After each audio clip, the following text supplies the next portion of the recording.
Kung bago ka lang sa channel na to at isa kang true-blooded Aldab Nation na nagmamahal po kila Maine Mendoza at Alden Richards, tama po ang channel na pinuntahan mo, kaya consider na kitang bagong subscriber.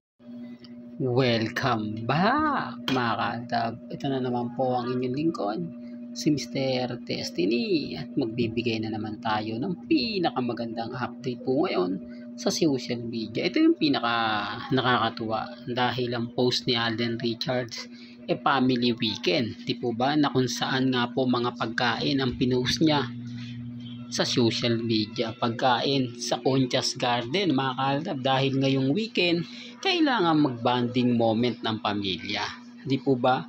Simpleng post lang ni Alden, simpleng ganap naman ni Mengay, masaya na po ang Aldab Nation, di po ba? Dito pa lang sa post ni Alden may something na, di po ba? Halatang halata mo na may pinaghuhugutan sina Alden Richards at si Maine Polkerson. Tama naman po yung mga komento po lagi ng Aldab Nation, di po ba? Ayaw lang po nilang tanggapin yung mga sinasabi na keso dami lang daw yun, wala daw katotohanan. Hindi naman po sasabihin ng ilang Aldab Nation yun kung hindi po talaga totoong naganap at totoong nangyari. At hindi na ako gagamit ng dami account para lang malinaw, para lang klaro. Kasi sinasabi po nila mga ka-Aldab na gumagamit daw po ako ng dami account. Dami account lang daw po yung mga nagko-comment sa akin, mga nagsasalita. Re-remind ko lang po sa mga bitter po sa akin, sa mga guilty po sa akin, never po tayong gumawa ng ganun, di po ba? Never po tayong gumawa ng dami account. Kasi ano mo na yung ikaw na yung ikaw na yung nag-upload, ikaw na yung gumagawa ng mga content, tapos ikaw pa yung magre-react, ikaw pa yung magko-comment. Common sense na lang po, di po ba? Yan ay gawain ng desperado. Gawain po nila yan na binibintang po sa atin. Kasi gusto nila na mawalang gana po yung mga nanonood na hindi, si Mr. Testin rin yun yung nagko-comment. Hindi siya yan. Kasi alam na alam niya rin Kung siguro nabitin lang siya sa ina-upload niya o sa mga sinabi niya, kaya hinabol niya yan. Kaya nga sabi ko sa inyo mga ka-Aldab, ako masaya na po ako sa mga nababasa natin. Masaya na po ako sa mga komento po sa atin. Po ba? Tama naman ako, mababaw lang naman po ang kaligayahan ng Aldab Nation. Makita lang naman natin sina Alden at si Maine na masaya. Makita lang naman natin ang post ni Alden at ni Maine, kampante na po tayo. Di po ba?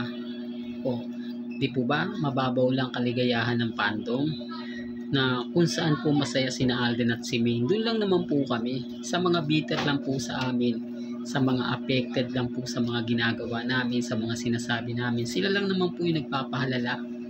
Di po ba? Yung mga nagsasabi na hindi, paasa lang yan si Mr. Destiny. Ulitin ko, may kanya-kanya po tayong pananaw, may kanya-kanya po tayong opinion at reaksyon. Hindi naman po ako namimilit Kung ayaw nila, wala naman po akong magagawa. Di po ba? Ngayon trending po kami, pinag-uusapan sa social media, Philippine Star o Abante News o ano masasabi nila. Lalo pa po ngayon mga ka-Aldab, kung sakasakaling mag-guest si Alden sa Itbulaga. Kasi sabi nga po ng ibang mga nagko-komento, nakita lang po si Alden sa birthday ni Maine, pero nag-trending na, pinag-usapan na sa buong Pilipinas. Lalo pa raw po mga ka-Aldab kung gumawa siya o kung may pelikula na ginagawa, at kung magsasama pa yung dalawa sa pelikula, di lalong maraming magbibigti sa puno ng kamatis. Di po ba? Yan base lang naman po sa mga nagko-komento. Base lang naman po yan sa mga taong dumadaan at bumibisita po sa channel ni Mr. Destiny. Yan, di ko pinipilit yung mga ganong komento Nababasa nyo na naman siguro yan, nakikita nyo naman po siguro. Lahat po yan galing sa social media. Lahat ng mga komento po na nakikita ninyo, pabor na pabor para po sa Aldab. Ngayon, walang pumapabor sa Armin, walang pumapabor sa Captain. Speaking of Captain, wala na nga talaga. nagiging bitter na lang sila sa atin.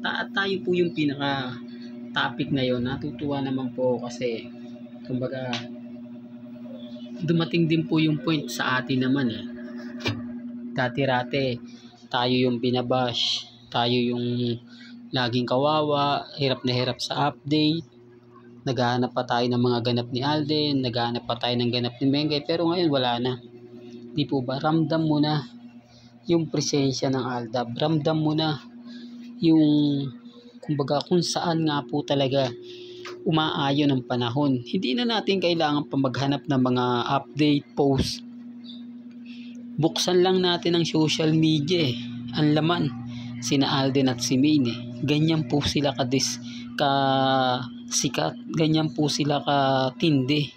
Kesa po yung mga pinalalabas ng ilang mga netizen na hindi, wala ng Aldab. Eh bakit nga po ngayon kami ang trending?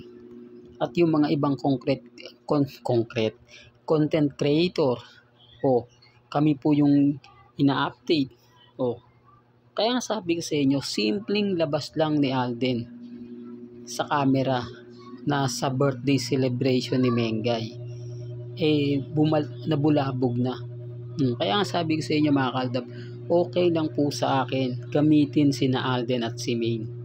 Kasi kumbaga kung doon makikita ng Aldab Nation na masaya at pumapabor sa mga mamis, mga titas, mga senyor, masaya na po ako. Di po ba? At hindi lang naman ako, ang buong fandom. Kahit sabihin na nila na mababaw lang ang kaligayahan ng Aldab, totoo naman po eh. Mababaw lang kaligayahan namin. Kami yung tipo na makita lang na may post si Alden at si Maine sa social media, masaya na kami. Hindi naman po kami yung tipo na maraming mga di po ba? Gaya nga po ng sinabi natin, mababaw lang ang kaligayahan ng fandom ng Aldab Nation. Gaya po ngayon, nag-post si Alden Richards ngayong weekend. Alam naman po natin na family Sunday o bonding moment. Kumbaga private life nga po mga ka-Aldab. Pero gaya ng sinabi ko, wala po tayong pilitan. May kanya-kanya po tayong opinyon. May kanya-kanya po tayong pananaw sa mga taong hindi po matanggap yung mga sinasabi ko. Yung mga naiinis, mainis na po kayo kasi ito na po yung simula. Dito po nagkakaalaman na. Dito po mas marami kumakampi sa fandom ng Aldab. Ulitin ko lang po yung mga kritiko po natin. Yung mga galit na galit, yung mga inis na inis. Okay lang po yan, normal lang po yan. Kasi hindi naman po tayo nagpapa-apekto eh. Hindi naman tayo nagpapadala. Di po ba? Sa dami kasi ng mga nangyayari ngayon sa Instagram, sa Twitter, sa Facebook, normal lang po yung mga sinasabi nila. Opinion po nila yan eh. Pero kung magbabasa po sila sa Instagram, sa Twitter, may kita mo po yung mga ganap doon. May kita mo yung mga nangyayari. Di po ba? Sabi ko nga po sa inyo, relax lang po kayo. Maging matatag, maging kampante. Hindi naman po natin kaya ito eh. Kumbaga, ito na yung time na mapapaisip ka. Ito na yung time na nararamdaman mo. Di po ba? Yung presensya ng Aldab Nation. Nararamdaman mo na talagang hindi tayo nagpapa-apekto. Hindi tayo nagpapabaya. Di po ba? Kaya dun sa mga nagpapakalat po ng maling impormasyon, hayaan nyo lang po yan. Bitter lang po sa atin yan. Hindi naman po talaga sila mananalo. Dahil tayo po ang pinakalaging trending at pinag-uusapan. Sa ngayon, mga ka-Aldab, relax lang po ako. Sa ngayon, matatag po ako. Never po akong nagpapa-apekto at never po akong sumusuko. Real talk to mga ka-Aldab, yung mga pinapaliwanag ko, mga sinasabi ko, maging kampante lang po kayo. Maging matatag. Di po ba? Ako, hindi ako basta-basta nagpapa-apekto. Never po akong nagpapatalo. Basta sa akin, masaya na po tayo. Di po ba? Yun lang naman po yung importante mga ka-Aldab. Lahat ng mga napapanood ninyo, napapakinggan ninyo, kina Alden Richards at kami, masaya na po tayo doon. Kahit bali-balik na rin lang yung sitwasyon, sila yung bida, okay lang po yan. Basta ako mga ka-Aldab, relax lang tayo, maging kampante, maging matatag. Well, hanggang dito na lang po ang ating latest updates. Kaya kung gusto nyo pa po ng pinaka-latest at sariwang update, abay tumutok lang po kayo dito po sa channel ni Mr. Destiny para updated po kayo sa mga bago at sa mga latest na i-upload po natin maya-maya lang. Hanggang sa muli, salamat po sa panonood at pakikinig.